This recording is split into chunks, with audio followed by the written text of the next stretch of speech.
Entonces, nada, lo meto en la novela. De entrada era, yo tenía la idea de que fuese una novela en el tiempo y quería unir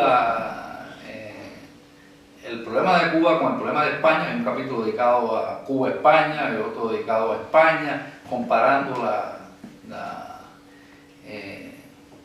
el análisis que hace Ortega y Gasset sobre la España que antecede a la guerra, los compartimentos estancos, y un poco que esa es la Cuba que yo conocí, es la Cuba actual, una Cuba compartimentada sin el desenlace de la guerra, pero con las mismas condiciones que de alguna manera Ortega y Gasset describe en sus ensayos de la España del momento.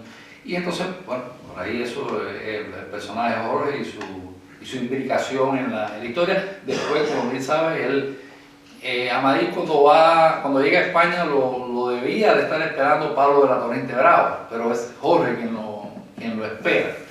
Y es el que le da el contacto con el tío Tenaza, que es un personaje real de la vida real, que existió. El bar Tenaza existió en la época del Madrid sitiado, a pesar de la pasionaria de los chequistas que no les gustaba mucho el alcohol. Por cierto, hoy he hecho algo que no había hecho. O sea, yo hablo del aguardiente chinchón constantemente sin haberlo probado nunca, y hoy me he metido un trago de chinchón que vaya, eso me llevó a escribir la segunda parte. Bueno, tienen la palabra si quieren hacer una pregunta o un comentario al hilo del libro, de lo que se ha dicho en la mesa, o al hilo de la entrevista de la ABC que realmente dice cosas políticamente incorrectas. Vamos a ver, tu hijo ha pedido la palabra. ¿No? No se ha levantado así la mano. ¿Quieres preguntar algo? ¿O decir algo? Para si quieres, no hay que esperar. Párate, no te preocupes. Yo quería, perdón, no he salido tanto del libro, sino un poco de lo que estamos viendo y eso. Me ha sorprendido porque no lo sabía, lo de que Lister fue consejero de Fidel Castro, ¿no? Más que nada me ha sorprendido porque no me acuerdo ahora mismo, yo no sabía si Lister había muerto en la guerra civil, pero la guerra civil en España acabó en el 39, o sea que él se exiliaría en el 39, porque sería viejo, ¿no? Cuando... Sí, todos son viejos. Yo conocí a Lister y no soy tan viejo. No, me refiero, o sea, si todavía hay, en España hay supervivientes de la guerra civil. Sí, un viejo. Pero que cuando se entrevistaría, cuando le puso sus servicios a Fidel Castro, se seguía un nombre ya. Sí, yo creo que murió hacia el 80 y algo. Sí. Lister vivió muchos años. ¿Murió en Cuba o no? Se suicidó. O sea, que pasó por ahí un tiempo. Sí, creo que se suicidó. Igual que Bayo. No, luego se suicidó ya de viejo. Sí, no. No, desde luego. El general Bayo fue el que entrena a cobrar una pensión pensión de general que le debía el Estado español a Lister. Y se quedaron a vivir aquí, yo les conozco. Sí, pero Bayo fue el general de la 95. Bayo es el que nació a Fidel Castro. ¿Hay una fecha de nacimiento? Que dice 7. Pues la verdad es que con 32 años era general en España. Bueno, una carrera. Pero no era, me parece, general de carrera. No. De carrera. No, pero vamos, fue tipo guerrillero. Pero en definitiva, que fue consejero de Fidel Castro. Exacto, y Bayo. Pero fue durante la contienda, o luego ya después cuando ya Fidel... A él lo conmemoran después. Yo en ese dato de en qué momento es el consejero, si es en ese momento o es durante la contienda, no lo tengo, no lo domino ahora. Pero Bayo sí me consta que fue el general que era de la República, que no era general tampoco, o sea, era... Bayo era capitán. Capitán, y después se hacían... Yo creo que también a él lo exilian desde la misma República, creo, que tuvo problemas en la misma República. Y en México él es de los que entrena a Fidel Castro y el grupo que desembarca después en el Gran Mave.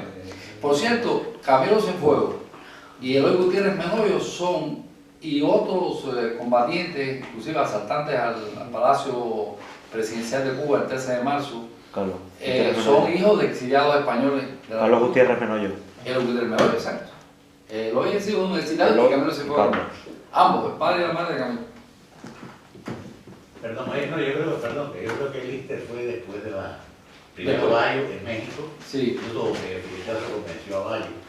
Bayo tenía un pequeño negocio, ella vivía bastante bien, y Bayo le dijo que no lo podía dedicar al entrenamiento de sus hijos más tiempo que 2 horas al día. Y en el caso de ellos, con 2 horas no era suficiente, que vendiera el negocio, más Bayo lo vendió, y se dijo, entonces, pero yo creo que lo que tengo entendido es que Lister entró junto con después, incluso está el padre, un republicano que es el padre de un hombre que es ahora un general con mucha fuerza, que es Mire. Sí. Este general que es relativamente joven, te digo, porque no era. Sí. El padre era un republicano español y este hombre es uno de los personajes más cercanos a Raúl Castro dentro de las Fuerzas Armadas. Que hay un pueblo aquí, es el hijo del republicano, hay mucha gente vinculada. Eso, como tú decías, el Cascaril y otro, Ángel, que era un angelito, que era un asesor. Porque esa asesoría le consiguió Fidel Castro a través de la Unión Soviética. Sí. Los contactos que tenía. Esa es la vía. Incluso yo conocí también a un hombre que había sido piloto de la aviación republicana, que se había ido de muy joven, ¿no? Y después estaba como ingeniero en Cuba, ¿no? Ajá. O sea, que no fueron directamente a Cuba, sino que fueron a México, y la Unión Soviética y la Unión Soviética le llegó el contacto para que bueno, y por cierto, yo conocía a Ramón Nicolau. ¿Conociste a Nicolau? Claro, Nicolau era un tipo vinculado mucho, como tú decías ahí, y era el director de la oficina de esa también en aquel momento, pero después era, él tenía su oficina en el partido, el antiguo Partido Socialista, que es el Partido Comunista, en Guanabacoa. Que no sabe, que tiene que ver mucho con la literatura. ¿Quién pagaba el alquiler de esa oficina? No me digas que... No, Ernest Hemingway. A Hemingway. No, que tú también acá, y además, una cosa que sé por Nicolás Guillén, que era, y fui aquí, yo conocí a Nicolás por Nicolás, y me contó que Hemingway, que era un tipo cercano a toda esa gente por su vínculo aquí, ¿no? Claro. ¿Y eso lo cuenta Nicolás Guillén en sus memorias o lo sabes por ti mismo? No, yo no sé, no creo que lo del dinero y eso lo cuento. Pero bueno, que sí, pero sí sé, por ejemplo, sí creo que cuenta que en un momento sale en el yate de Hemingway, en el Pilar, dar una vuelta por ahí por la bahía y por La Habana, y claro, yo sé que iba Nicolás, y creo que iba Ramoncito Nicolás, porque después siguieron siendo, bueno, hasta que Hemingway se semáforo. ¿En qué año murió Nicolau este? No, pero mucho más tarde, Nicolás murió como en los 80, ¿no? Sí, sí. Pero te estoy hablando que en esa época, cuando Hemingway, que tenía más dinero que todo el mundo, y que toda aquella gente, ¿no? Y el Partido Comunista, que era un partido pequeño y además pobre, pues este hombre, como tenía su simpatía, porque había conocido a mucha gente Claro. en España, que era Hemingway, aportaba para no dar el dinero en efectivo a nadie, porque tampoco decía, bueno, mi aporte, creo que pagaba el teléfono, la cuenta del teléfono y el alquiler del partido de Guanabacoa. Mira. Entonces tenía 50 dólares. Por cierto que a Madrid tiene un encuentro con Hemingway en el bar de Tenaza. Lo ven tal borracho. Eso es. ¿Estaba lo de la Gran Vía? Sí. ¿Sigue todavía o no? Bueno, yo creo que no, porque yo creo que toda esa parte la han ido reconstruyendo. No, si hubiera algo eso me gustaría Donde solía ir es en el callejón, donde está hoy en cuanto salí de Cuba. El callejón es ese callejón. Pues yo lo tenía entendido que estaba por la Plaza de Callao, si quieres vamos a... Claro, Callao está al lado del callejón. Al lado de donde está... Claro, la calle Ternera. ¿Y se llamaba Callejón o cómo? Calle Ternera. Se llamaba el restaurante El Callejón. ¿Y ahora cómo se llama? Ahora se llama Cuando salí de Cuba. Cuando salí de Cuba ya es igual... el antiguo bar de Naza. Alberto, ¿quieres hablar tú? No, una de las influencias, vaya, yo lo he oído decir y yo creo que es canónico de la guerra civil y de los republicanos españoles, es la boina. En Cuba nadie usó boina, o sea, la boina que usan todos los revolucionarios cubanos es una copia de acá, vino de acá, la boina no es cubana. ¿Cómo coño va a ser cubana una cosa que no tiene alas del sol? Y que da calor. Y que da calor. Eso es un invento. Es un invento comunista. Sí, porque eso no se usó. En Alberto, América. no te enfades conmigo, pero es que iban también los españoles emigrantes y polizones en el banco y llegaban con su boinita. Bueno, llegaban, En pero el País Vasco se usa siempre. Sí, no, pero no cerca de La Habana. Yo en La Habana no me ponía boina. el español que llegaba a Cuba con una boina la tiraba al minuto y medio porque es insoportable cuando vaya, es que Huevos fritos. No lo había pensado, pero es absurda la boina. en ningún movimiento de Sudamérica de los años 30, ni de Mella, ni de la madre de todos ellos, nadie usó boina. Bueno, además, y después nadie la vuelve a usar. La boina es una enemiga de Cuba. Sí. No, Adelante. señalar como da vueltas el mundo. Yo, como sabéis, soy cubano, hijo de un republicano español refugiado en La Habana en el año 36, no 39. O sea, previo la guerra. Ya. Mi hermano, cuando iba al colegio, tenía un amigo de origen catalán con el cual se graduó en el año 52. Y que fue también amigo mío. Este caballero era el hijo del alcalde de Mataró. Mataró es una ciudad catalana muy conocida y cercana a Barcelona, y él había nacido en Barcelona. Entonces, él, no quiero decir cómo se llama, porque no. Arturo Más, Este caballero, ¿Quieren decir cómo se llama? Mujeres. Este caballero vino como alcalde de Mataró, el vicealcalde, él era por el partido de Esquerra Republicana de Cataluña, ¿no? Y el segundo al mando era un caballero que sí puedo mencionar porque está muerto, lo murieron. Esto se llamaba Joan Peiró, lo fusilaron porque era de la FAI, del partido anarquista. Cuando lo cogieron en el año 39, no duró mucho. Y él logró ir a Francia, se refugió, etc., y se vino a La Habana con la familia porque la mujer era cubana.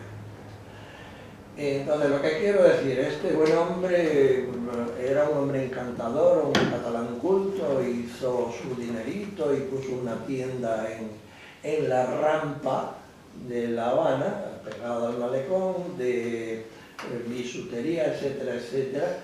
Y en el año 60, cuando ya el hijo del gallego llevaba un año en el poder, tanto padre como hijo se marcharon a Miami y ambos reposan en un cementerio miamense. Lo que quiero decir es cómo puede dar vueltas el mundo y cómo puede cambiar la persona, tanto padre como hijo. Sin embargo, se pasaron toda la vida contándome lo maravillosa que era la República hasta que llegó Fidel. Bueno, eso que cuenta, fíjate, en Miami volaron por los aires a Rolando Maferrer. Sí. Era el cojo Maferrer, se gana el mote de un tiro que le meten en la guerra civil española. Y bueno, Maferrer era un furibundo anticastrista pero él murió, ¿vale? Hay un chiste que dice que el último pensamiento de Maferrer fue para la República Española. Es decir, no había quien le tocase a su niña. Tamargo, nuestro amigo, Agustín Tamargo, Alabama, murió igual considerando la República como un proyecto utópico y así varios. Es curioso, mira, yo esto que voy a contar es la primera vez que lo digo así en público y no ni siquiera lo he escrito. A ver, en mi pensamiento anticomunista, aparte de la familia y mis orígenes, hubo un guerrillero de la República, el gallego. Yo nací en una región rural próxima a Santa Clara, donde el medio de transporte era un piscicorre que le llamaban en Cuba, yo no sé, acá en España, es un bombase. Una ranchera. Ranchera. Con boina. Y después vuelvo.